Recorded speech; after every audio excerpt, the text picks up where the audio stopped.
Heto na naman po tayo sa ating pa-ice candy serye sa panahon ng tag-init.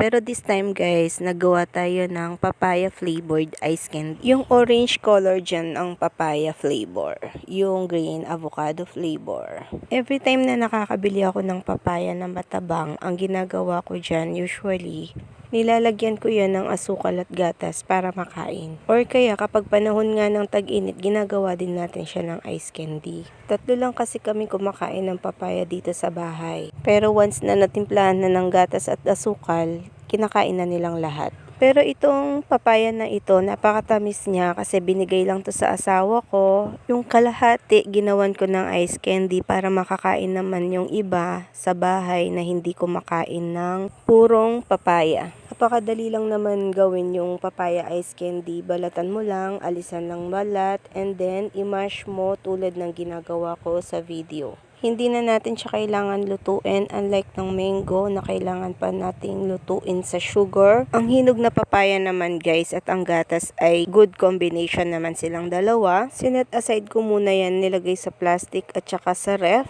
para gawin ko naman yung kasaba mixture. The day after ko pa lang sila lahat nagawa. Limited lang kasi ang time natin dito sa bahay dahil nga may work tayo after. Nasa plastic ang ating mga ingredients at naset aside yan sa refrigerator.